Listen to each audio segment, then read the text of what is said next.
everyone. Welcome back to REIMAGINE 2020 V4. I'm Roshan Mirajkar, one of your hosts for this event. And the purpose of my outfit, we're all dressed in different costumes, so I'm supposed to be the Bitcoin king right now. But I'm very excited to be joined here by Richard Ells, the CEO of Electroneum. Richard, thank you so much for joining us today. Let's just start off by asking you, how has the virtual world been for you and your team, a prominent player in the crypto space? Well, thanks for having me on, Roshan. Much appreciate it. I thought you were wearing a medieval Pope costume, so I get the Bitcoin King now. I thought it was a slightly different calling. But yes, the COVID thing has been kind of crazy for every business, I think, probably around the world. I think we've been very lucky, actually. We've got loads and loads of tech people in our business, and tech people traditionally have worked strange hours and have that ability to work from home probably better than most people. So we've been very lucky. It's enabled us to grow our talent pool outside of our geographic area as well. We're based in a little town called Maidstone in Kent, which is about 30 miles outside of London. And I've had businesses there for years and years and years. And I've always brought the talent from around us geographically. And so now actually I've thought, you know what? This home working thing is working. So we've spread our talent out, and realized that actually you can distance work now with the tools that are there in a brilliant way. So whilst it's an awful thing to have seen happen to the world, we've learned a lot from it. And actually, I think it's made us stronger. Yeah, it's great to hear that you and your team are doing well. And I think one of the things, although we're all hoping, the whole world gets better, I've seen that crypto native companies are a little more well suited to survive in this world, so to speak. And I think it's because most of everything we deal with is so virtual. But kind of on the same wavelength of talking about jobs, you often describe Electroneum as a micropayment service, but I think it's a lot of other things as well. And I know one of the things that make you all unique is your focus on helping freelancers, the gig economy in third world countries, right? Because you're actually helping them get paid in the ETN currency. So can you talk a little bit about, have you seen any upticks in usage related to geography during this time? I'm sure there's obviously many people looking for work and many people even switching industries, right? They just kind of want to survive in the best way. Yeah, I mean, it's a difficult call about seeing things change because our data has been pretty wild. I mean, we only launched, of course, during COVID pretty much. We launched at the end of February 2020 when this madness was going on. And it has been a bit of a whirlwind. We're up to, when I last looked just before I came on this call, it was 19,050 tasks. It's about 15,000 taskers on the platform. Far, far, far more than I thought we would be at this stage in our life cycle. And it's a really amazing thing to see.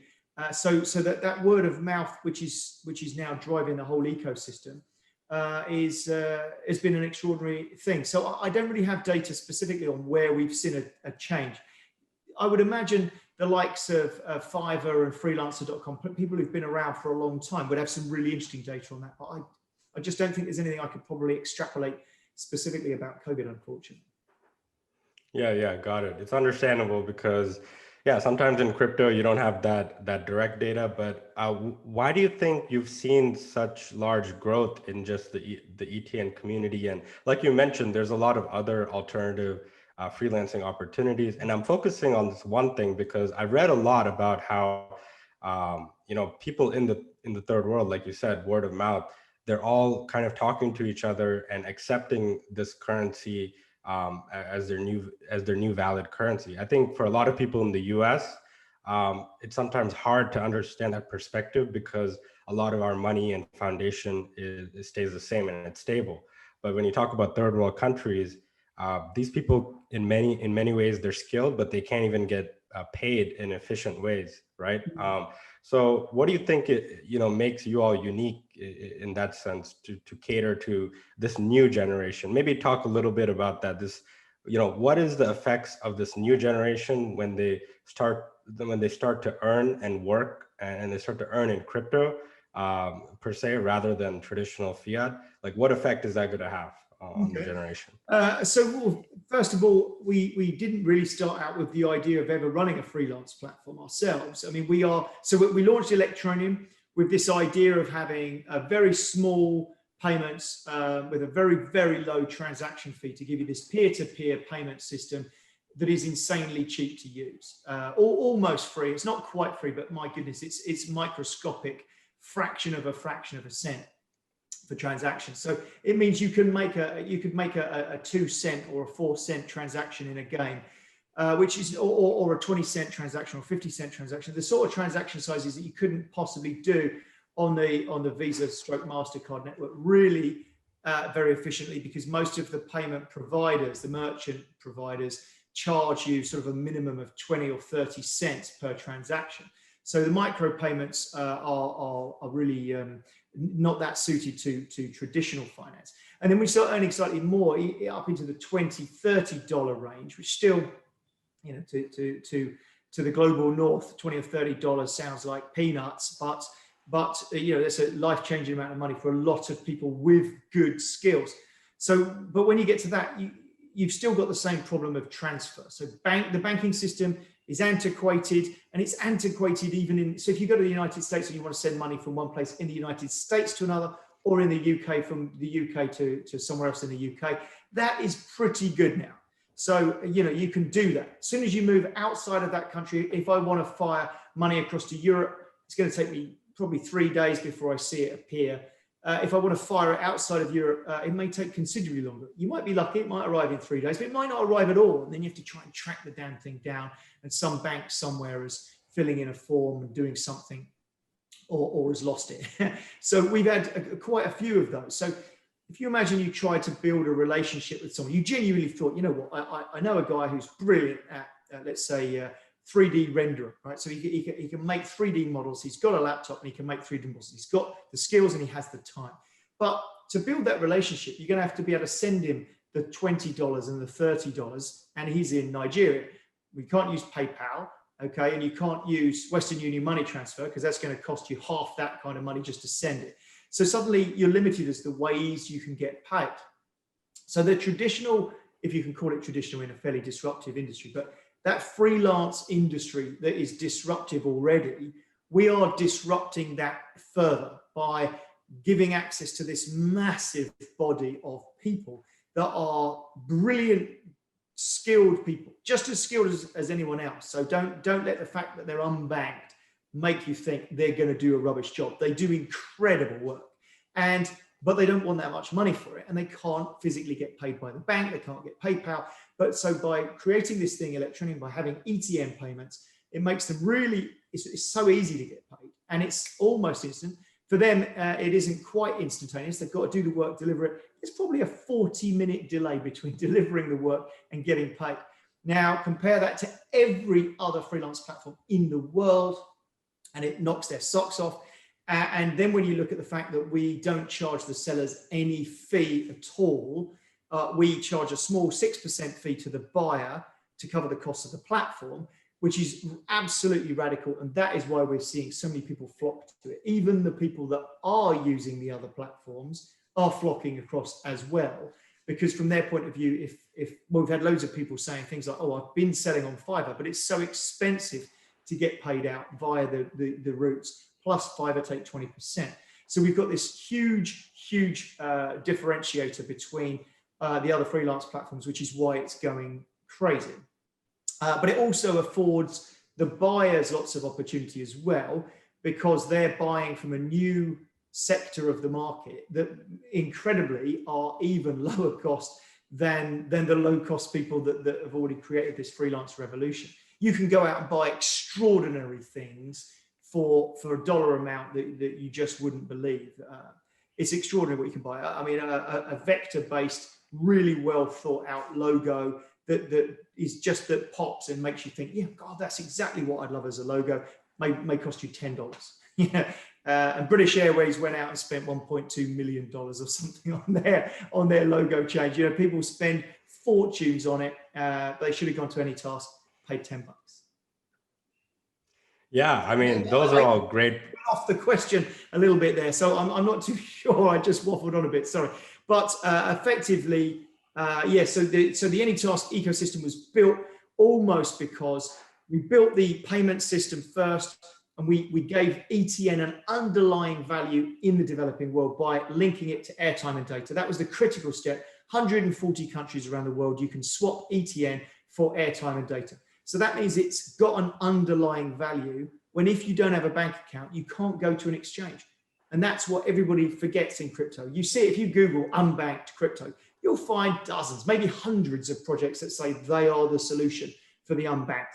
And then you say to them, well, how do the unbanked get any of your coins? Ah, simple. Go onto an exchange and buy some. How are they going to go onto an exchange? They haven't got a bank account. Yeah, it's really frustrating to see, actually. There are very few projects that truly do work. And we've got now hundreds and hundreds of thousands of transactions with people buying airtime and data. And we've got new things coming on all the time. We've got electricity top-ups are live in 4 countries. We're negotiating with 13 other providers at the moment. And we've got 700 shops that are just about, well, I saw all of the mock-ups just today, actually, of the new interface. So you could buy bulk food and building materials, again, directly from the Electroneum app, directly in Electroneum, in 700 locations around. And 700, might not sound like many, but it's a blooming good start. And in crypto terms, fairly substantial. And then it means you've got those hotspots around there where you don't have to actually buy that stuff yourself. You've just got an underlying value for ETN. So if you're earning it, even if you don't want a 50-kilo bag of rice, it doesn't matter, because actually you can spend your ETN with someone else in the village who does want it. The fact that you can get out to physical items or airtime, digital items, means that there's an underlying value that's outside of the banking system. That's the critical part. So we've got earning and we've got spending, and we've wrapped it all up into our own ecosystem. And that was because when we approached the likes of Fiverr, Freelancer, People Per Hour, we went out to those guys. A couple of them were vaguely interested, actually, in looking at us as a payment system, but their lawyers were totally against it because they were terrified of crypto, as a lot of people still are. And I think that will change over time. But in the meantime, we just thought, you know what, let's just build it. And the word just needs to be in inverted commas because it's quite a big undertaking. Yeah, for everyone listening, should definitely listen to what Richard just said right now, because I think that symbiosis of creating something like a token and then in tandem with like something like a freelancing platform, I agree so much. That is missing in the crypto space. It's even making me think as we speak, why we only build like one layer and then we have nothing to attach it to. So I think it's genius what you and your team have done, because you literally found a problem and you kind of created a use case for it. And the other thing I would like to add is, I think what you kind of just described is basically not just financial arbitrage, but I would say like skill arbitrage, in the sense of it's kind of the bank's fault, or these PayPal, these larger institutions, that they're not spending the time to try to bank these people, or it's still difficult. So then I love how you described creating a new marketplace, because if you're telling me these people are skilled, which they definitely are, we live in like an internet economy world, but they just can't get paid. So it's kind of like they've never been a part of the economy before. So like time will tell now, as things ramp up, like what kind of different effects that will have. I personally think, going off the work that you all are doing, we're going to see a shift between skills and also the economy in the world, right? Because a lot of people migrate to get better jobs. But now if you start to open up a lot of these doors, I think that people might stay in their country and help build it instead of moving on to another country. But going off of this discussion about these institutions, I wanted to ask you, it seems like what you all have accomplished is literally what platforms like Paytm or WeChat or even Libra seem to accomplish, right?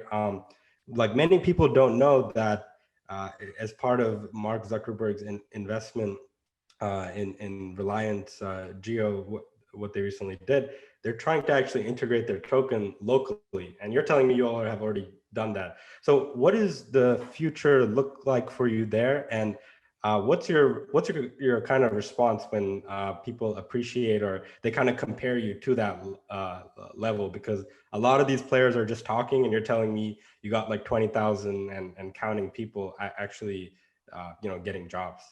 Yeah, I mean, and we've got millions of actual ETN users, so hundreds of thousands of users that use it regularly. So, well, the answer, well, first of all, just a quick anecdote. We had one of our community did a great thing with the Libra video. Libra, I mean, Facebook have obviously got plenty of money, and they made this amazing video. If you type in Libra and have a quick look, you'll find this amazing video that explains what Libra is. And basically, if wherever you watch it, if you take out the word Libra and put ETN in, they're talking about something that we've already done, that they are planning to do. The only difference between us and Libra was Libra is conceptualized as a stable coin. And there's a big fear from governments around the world of stable coins. If you look at my car, if you'd be dull enough like myself to read these things, there's a piece of legislation coming forward through Europe called MyCar that is all about how they're going to legislate in the future for crypto, and in it, all they're really focusing on is stable coins of some sort, asset-backed or basket of fiat or whatever it may be. Stable coins scare the hell out of the establishment for some reason. Now, what's weird is, so our price, it's frothy. There's quite a lot of movement up and down, but actually it's normally largely for 6 months or a year, it's largely moved within a range of about 10-20%. So actually, when you look at that and you think, well, 10 or 20% in fiat terms in the UK or in the US is quite a lot, but 10 or 20% in fiat terms in Brazil or Venezuela or Argentina or in Turkey, actually it's holding its value better than their local fiat currency. And so we're seeing a lot of adoption from places where, whilst you and I might think, oh, that is quite a thing to have, that volatility, but actually they're embracing that volatility because of other things as well. So just because there's volatility doesn't mean they're not traders, so they can't go on an exchange and buy and sell crypto. But weirdly, we sort of see it happening with people buying airtime. So our airtime, if our ETN price is at a lower point, we see our top-ups of airtime and data drop right down. And then when the price of ETN goes back up, you'll see suddenly top-ups. And we've had a couple of times where news or whatever it is that has spiked the price of ETN. The price of ETN has gone considerably outside that range. Suddenly there's been this deluge. I think we had 7,000 top-ups in a weekend, which was our biggest ever weekend of top-ups. It was because the price had gone up. So it shows you these entrepreneurial people are super smart as well. They are technical, they are very smart, and they can do absolutely anything that you could go to a large agency in New York. You go to a large agency in New York and you could say to them, I want to build an e-commerce site. I want all my products uploaded. I want you to do this. And they'd be happy to charge you 30,000 quid and make this amazing thing. And you'll find those exact skills. You might have to pull them together yourself, but you could find those exact skills on any task, shuffle them around, put them together, and probably do the same thing with the same quality for a couple of $1,000s, literally 30,000 to a couple of thousand. And if you're talking about a really small business where you'd be paying a couple of $1,000s, you could pull it down to a couple of $100. And that's the thing, is it's a tenth of the price for the same skill. You got to have a play with it. I'll send you over a gift card so that you can log into anytask.com and actually have a play, because everybody's astonished. All my colleagues and friends. I run a digital agency that I've run for 20 years, but I say run it. I don't run it at all anymore. Apologies to the people in the digital agency. I never turn up there anymore. But I still own a chunk of a digital agency, I should say.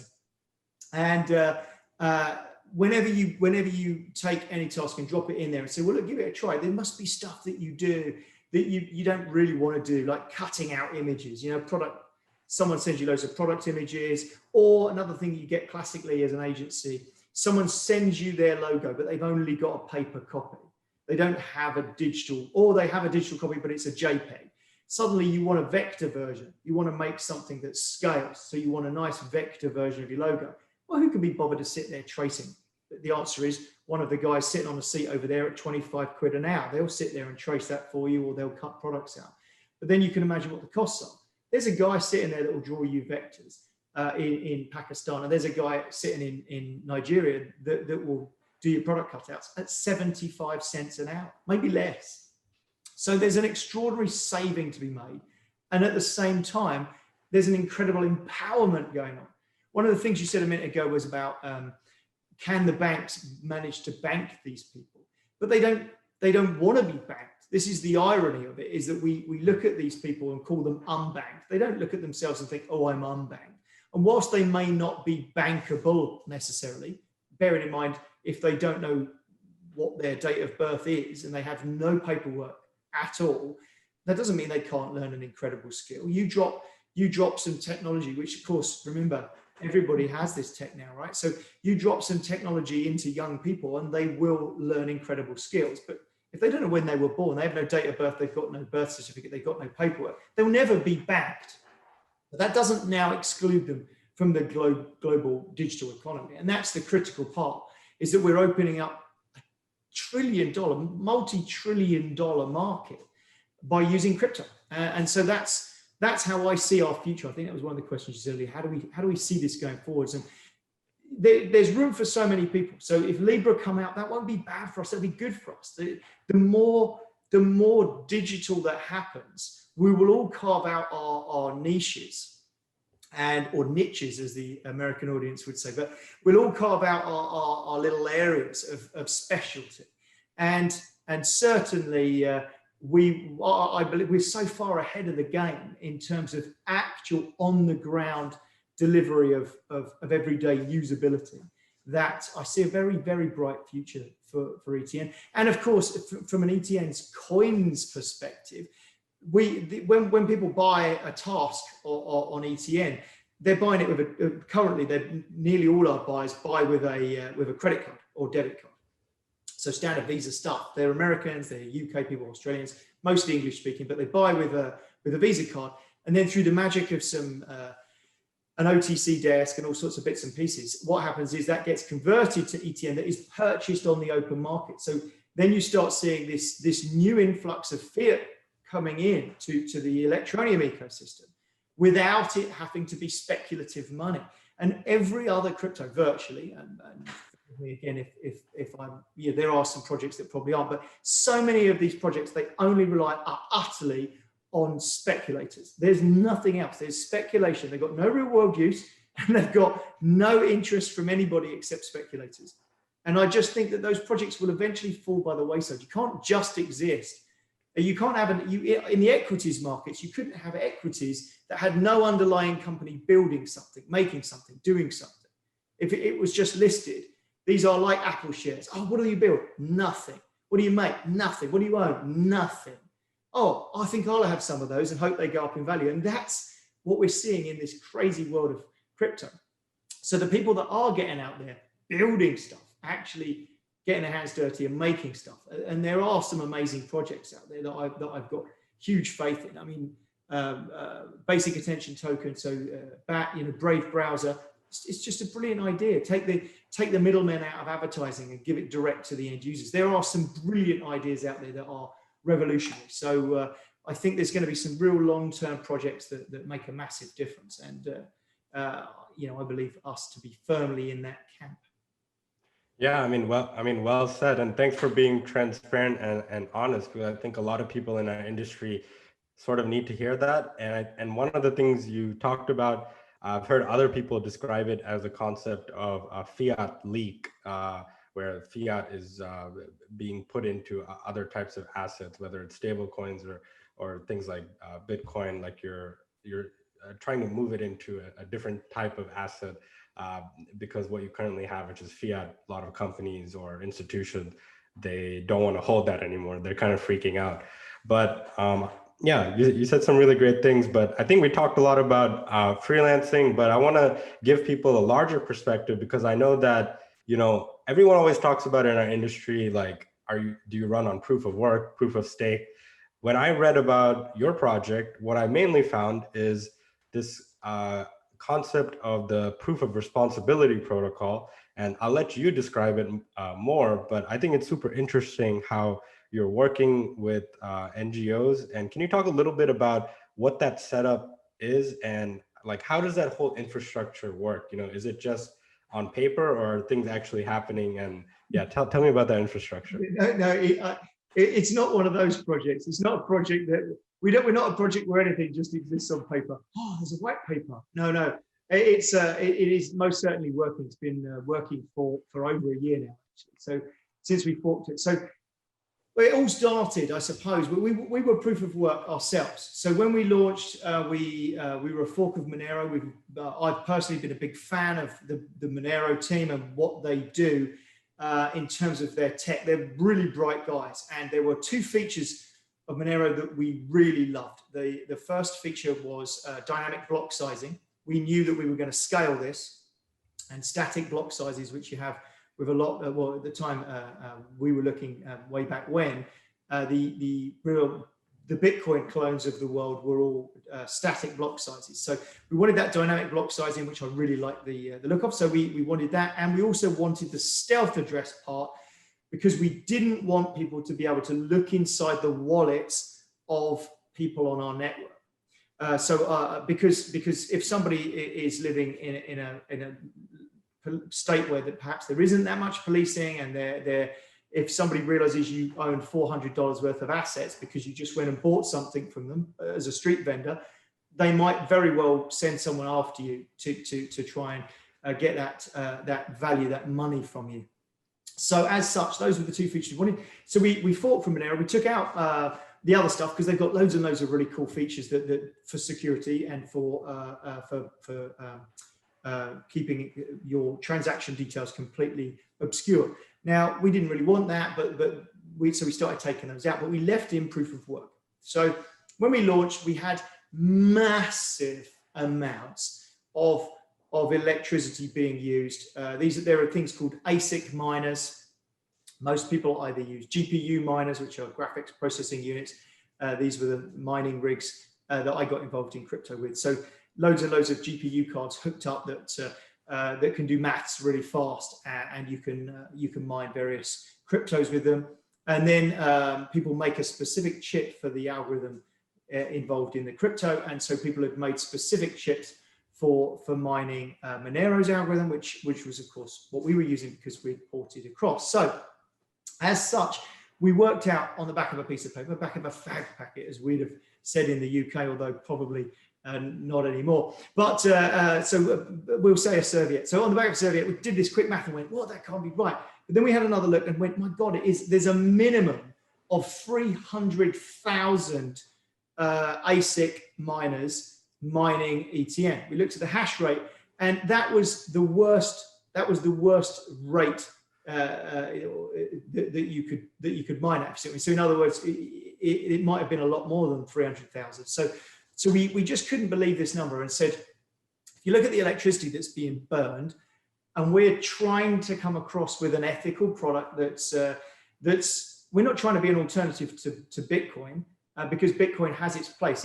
It's crypto gold, and it does, whilst it is okay for transactions, it's not brilliant for microtransactions, if I'm honest, and it doesn't scale particularly well for microtransactions, but it's brilliant as a store of value for other cryptos and for the crypto space. So I'm not slagging off Bitcoin in any way. I love Bitcoin, of course. But we needed to have scalability, we needed to have super fast transactions, and we needed to have super, super, super low cost. So we had all these miners, a lot of wasted electricity, and we thought, well, we want to reduce the mining fees. Now, this is where it gets really interesting, and you'll find this happens with Bitcoin and lots of others. People don't tend to mine directly anymore. You hear these Bitcoin miners in mining farms in China or in Iceland or wherever they may be. Those machines are not dealing directly with the blockchain of Bitcoin. They are taking a hash algorithm that's been sent to them from a pool. So this gets a little bit complicated, but people are running these things called pools, where everybody pulls together their hashing power. And it's actually the pool that completes the block template and gets the reward. the Bitcoin reward, or in this case, the ETN reward, and then they divide it up amongst the people that have been solving the mathematical problems, and they pass the reward back out. And those people don't like low fees. They want high fees because they take a piece of the fees. So they want higher fees. The higher the fees, the better for the pool. And so pools do play a few funny games, and they will do things like, they've done it to Bitcoin, they've done it to a lot of other coins, and they did it to us. They will mine empty blocks, which is sort of destructive for your network. So they actually say, no, we're not going to put any transactions in a block, because they can literally edit the code. Remember, this is all open source. So they can literally edit your code and say, we will still hash away like mad. Just realized my hashing away looked a bit rude there. So they will still hash away like mad. But when they solve the problem, instead of completing the block with transactions in, they complete it empty, which is completely valid. Unfortunately, there's nothing you can do about that. So they fire in all these transactions. So they don't put any transactions in, they fire in the empty block. And then, of course, transactions start to queue up. So we ended up with a situation where, because we wanted to reduce our fees really, really, really low, we ended up battling a little bit against the pools. We said, this is just not right. We've got massive electricity use. We are beholden to a bunch of anonymous people we've got absolutely no idea about, who are not making the best for the network. They don't care about the network. They only care about the money in their pocket. That's greed. That's human nature. So we sat down as a team and said, well, what can we do about all this stuff? It's really quite difficult, because if you arbitrarily pick companies or people, that greed problem still exists, which is, can you trust people to do the right thing? So then we got to thinking, right, we're on the ground, we're working with the Unbanked, we're working in some places of extreme poverty. And the people that we want to impress with what we are as well, the people that could actually talk about Electroneum and say, actually, these guys are all right, and have a name on the ground, are NGOs. So we thought, well, let's try. So we put the word out to some of the small NGOs that we were already kind of working with or knew of. And lo and behold, we said, look, if we hand you some software and you run it and you get the block reward yourself, because that's effectively all you're doing, you're running it. But what we will do is we'll take the proof of work part out, and we will enable you to run. So basically what it does is it just runs round and round in a circle of all the people, and it just gifts them block reward on a rotational basis. So if you stop running the software that gives the block reward, if you stop running the node, you will then automatically be dropped out of the reward circle. So they have to keep their machines running. But we've also got protection from them doing spammy stuff. So if they hooked up 15 copies of the software, the system would automatically revoke their key. So we've got a distributed, decentralized layer, but we do have a centralized, which is a scary word in crypto for a lot of people, but we have a centralized layer that is the layer that makes sure everybody's doing what they're told and not scamming the system. And that layer of protection that we run in-house monitors the network. We've monitored it for over a year. We've never had anyone do anything bad. But if somebody was to hack one of those NGOs, for instance, and manage to steal the keys, and it's not, they're really well protected and it's quite clever. But if they managed to do that, so they took the software off and then attacked the network, within a couple of blocks, it would be shut down. Their keys would be revoked. So we've protected the network by having a single central point of trust in the network, which is us. But at the same time, having a central point in anything, I'm a big decentral lover. I'm sure you are as well. We want more decentralization. But because of that, we also wrote another protocol called the Meteor protocol, which is a much more fun sounding one. And the Meteor protocol we've written and is out there so that if, for instance, something was to happen to us, the people that have got that protection layer, what would happen to everyone's ETN?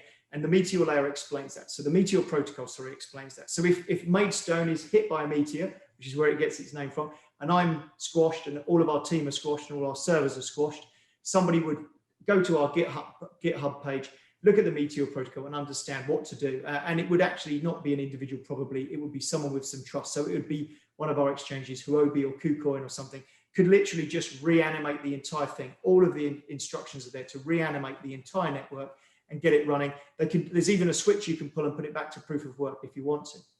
So we built the best of both worlds. We've got all of our distribution, so we're all around the world so that nobody can switch it off. And at the same time, we have got a central layer that protects us and gives us security. So for instance, we can't be 51% attacked. So you've seen Ethereum Classic, you've seen a number of others that have been 51% attacked. It's probably the biggest fear in crypto for the project. That can't happen to us because of this layer. So we've built this system well, it's run extremely well and gives us the ability to say, actually, we are in control of the fees. So one thing that we haven't launched yet, but it is being built by the blockchain guys, is the fact that we are going to make it so that people within the app can send transactions to each other within the app with zero transfer fee. There'll still be fees for moving around the blockchain outside of our app, but within our app, it then drives more people into using the app.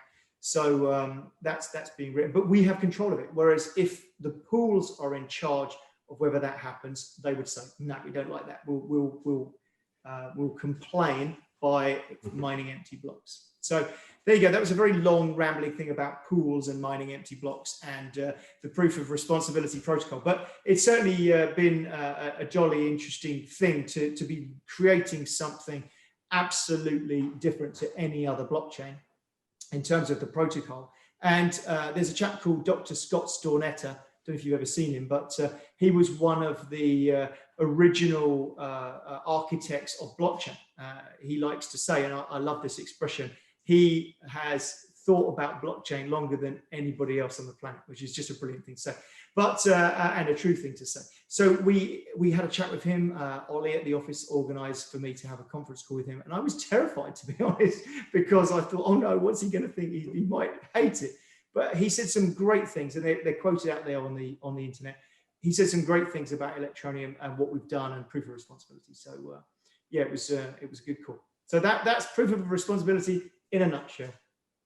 Yeah, I mean, thanks for going in depth too, because although it is kind of technical, I think it is important for people to understand. I mean, I wish more of our traditional world kind of worked in the same way. You know, we have a lot of great NGOs and nonprofits, but honestly, behind the scenes, like no one can verify the work and the funds. So I think what you've sort of created with that model, you're like kind of fusing blockchain for social good as well, but with the incentive system. So I think that's really cool, because as long, you know, what you just described, as long as you stay a good actor, you can actually get rewarded, which is much better than receiving or sending the funds up front and then right now in our traditional world, it's like we trust them to do good things, and if they mess up, then maybe they get a pat on the back or a fine or something like that. Yeah, I think we should throw in there, by the way, from a token economics point of view, one of the other things that we're commonly mistaken with is they think that we add more and more NGOs on, and as we add more NGOs, more and more ETN hits the market. And that's just not the case. It works exactly the same as Bitcoin's model. In fact, our token inflation rate is almost exactly the same as Bitcoin. Actually, hovers about 1.8. It's under 2% anyway, and that is how many ETN get emitted. When a block gets found, the ETN gets emitted. In fact, it's 1% at the moment. So 1% is a reward base. If we had twice as many NGOs, it would still be the exact same amount of ETN that goes out. They would just end up with half as much themselves. So the more people we add, the exact same amount of ETN gets emitted. It just gets spread out more between the NGOs that are running it. But they are absolutely, again, you can go on our site and you can look at some of those NGOs that come forwards. You can see what they're doing with it. You can see the lives that they're changing with it. And those lives are in the same places on the ground that we're working. And I also don't want people to think that because we're working with NGOs and because we're working with the Unbanked, because we're making the world a better place, people think, you're a charity. It could not be further from the truth either. You wouldn't say that Facebook is a charity, and Facebook want to launch their Libra project, and you can be assured that they have a vested corporate interest in doing so. And so we're exactly the same. We are, I believe, in empowerment through sustainability, and the sustainability part only comes not from charity donations, but the sustainability part only comes from making a profit. It might be a dirty word, but you've got to make a profit. If you've got a business that makes money, then you will continue to build it, grow it, and make more money. If that project happens to make the world a better place at the same time, everybody's happy. Yeah, there's a lot of different ways to incite that change. And yeah, you're right. It's important. Like a lot of these crypto companies, some of them are networks, protocols. At the end of the day, they're not going to survive if you don't make something of value and yeah, maybe make some profits along the way. We didn't really talk at all about DeFi, but I got to ask you about it because I think that, being involved in a lot of the groundwork is everything that people in DeFi talk about. So I definitely want to get your honest feedback and your kind of your outlook about DeFi. Like basically my specific question is, um, do you see like from the people that you interact with, maybe you can't look at the data that deeply, but it's kind of like in DeFi, I feel like a large part of the industry, everyone is kind of living in a dream world a little bit, or they keep saying that this decentralized finance is what these people need, but I haven't heard you mention it at all. You're actually focused on other things that affect them directly. So like, what do you think about that? Because it's still the DeFi craze is still on, right? People are still Yeah. I farming mean, and doing that's all kind exactly of. right. Look,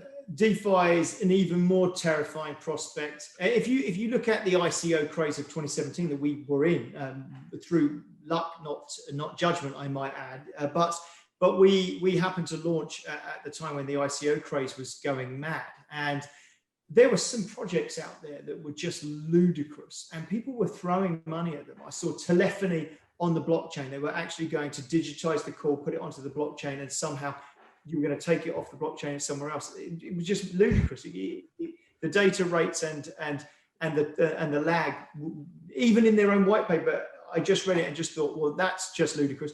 And yet they raised $2 million of ETH. People were throwing money around at these crazy projects. And of course, the crazier they were, the more they disappeared. And there are literally thousands of those projects that have disappeared.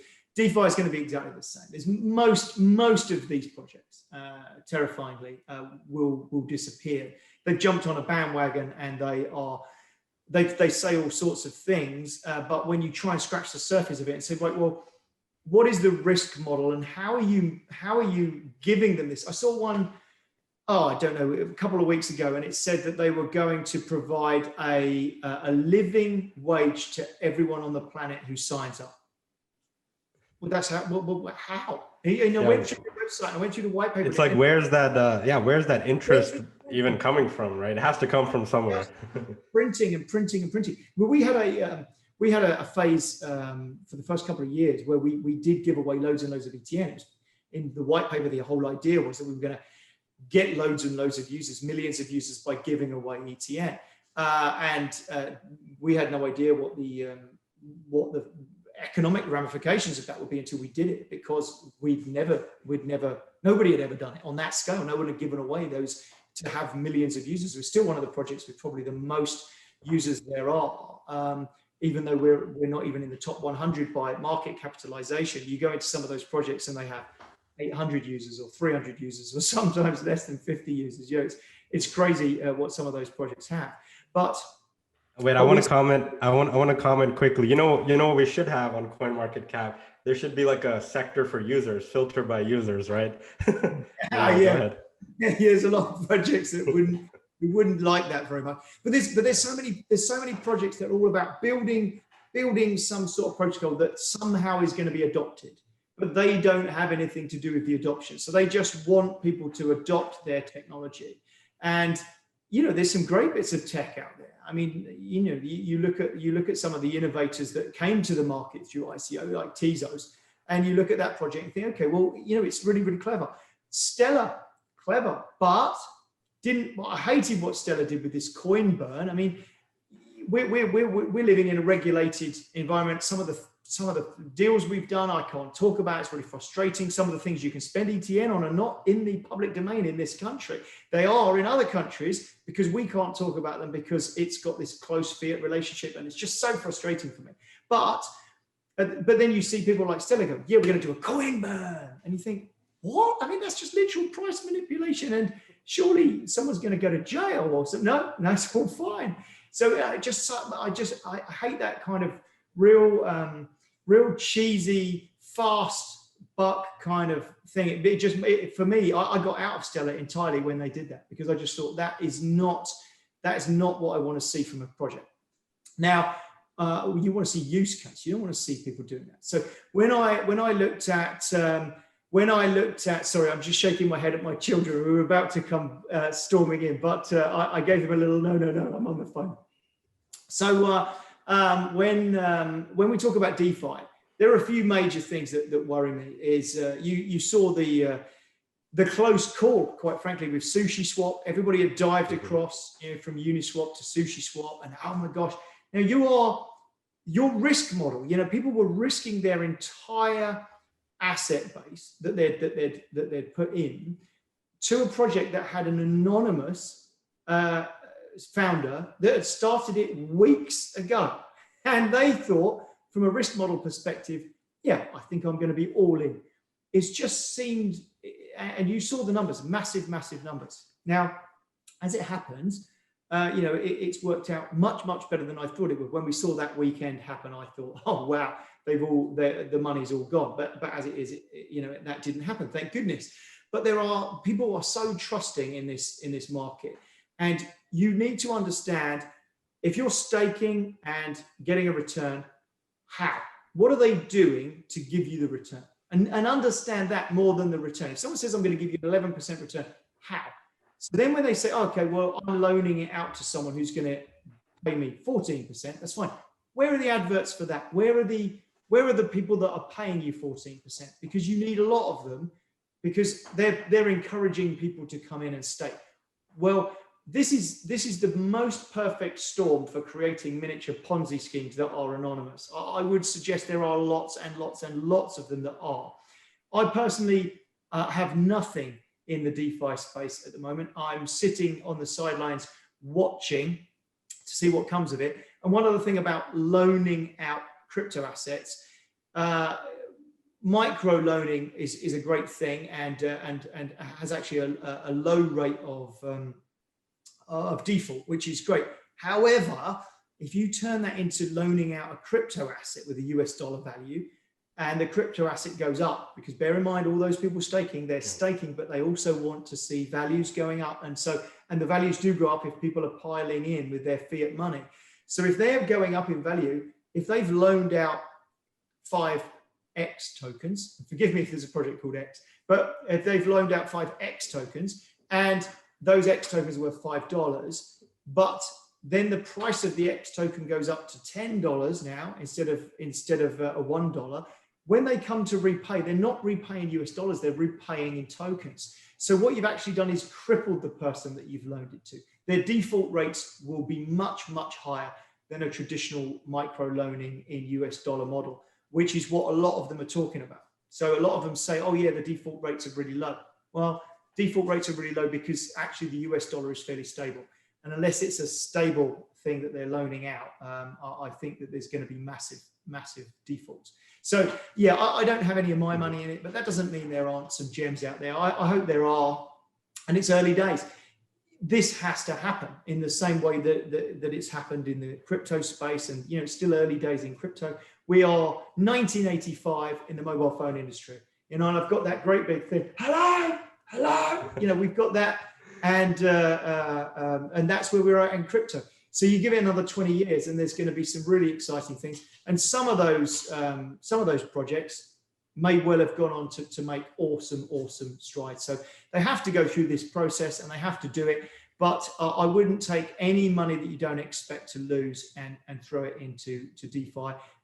Gamble with only what you can afford to lose in crypto, full stop. But some of the some bets are slightly longer than others, shall we say? Yeah, it's still like in a test network phase. I agree. To kind of end things off, I want to kind of get to know you a bit better. So can you give us a personal anecdote of your spookiest or scariest story so far in crypto, kind of going on with our theme of our Halloween special for this event? Yeah, I mean, it's a real tough call, that is. Spooky, I don't think I have anything that spooky, although I'm in the UK, so it's dark out at this time, which has got to be spooky. it's 4 o'clock in the afternoon here and it's dark. That's pretty spooky in itself. But we've had loads of scares. I mean, this is crypto. And so we are constantly under attack. Everybody wants to rob everybody in crypto. And it's a lesson to every single viewer to be so careful of not just your private keys, which are obvious. We see some of our people on our network get robbed through phishing attacks, and people do some pretty silly things sometimes. You saw the Trump tweet, or sorry, Trump didn't tweet it. He was the only one who didn't, I think, because his account was protected. But loads and loads of celebrities tweeted this thing out. Fire across your whatever it was, Bitcoin, Ethereum, and I'll double it and send it back or whatever. Just lunacy that so many people did it. We have similar things on our network where people say, "Oh yeah, just send it to us and I'll send it back." But the most terrifying thing for me out of the time in crypto, I think, or the closest I got to being scammed, and trust me when I say I'm literally people try to scam me every single day. My inbox, every single day there is something scammy in it. But right at the beginning, when we were advertising on Bitcoin Talk, which I don't even know if anyone goes on Bitcoin Talk anymore, but back in the day, that was a forum that was very popular. And I don't remember his name now, unfortunately, it's a few years ago, but the administrator's name, you had to bid to buy advertising, and I won the bid. You could see I'd won it. He dropped me a line and said, "No problem, send me over whatever, I think it was a few $1,000s, so it's probably a Bitcoin at the time, whatever it was." And I literally copied and pasted it all to go. And then at the last second, I just thought, maybe I better do a little bit more due diligence. I can't remember how I even found it, but it was his name had an I in it, and they'd used a 1 instead of an I, or maybe they'd used a lowercase L instead of an I. And it looked on the screen in that font absolutely identical. It was a genius little scam that they had going. God knows, I suspect they made a few quid. That was the closest I came to falling for it. Luckily, I didn't, but I have seen some absolute horror stories. So on the theme of Halloween, I would say everybody needs to forget about the living dead. The night of the living dead is so 1970s. We are now the night of the stolen private keys. Just be so careful with your private keys. Be so careful. If it sounds too good to be true, it is probably too good to be true. Don't send your crypto off thinking it's going to be doubled. It's not. You're going to lose it all. So yeah, it's spooky out there in crypto land. Yeah, no, the night of the stolen crypto keys is, I think, a great way to end this off.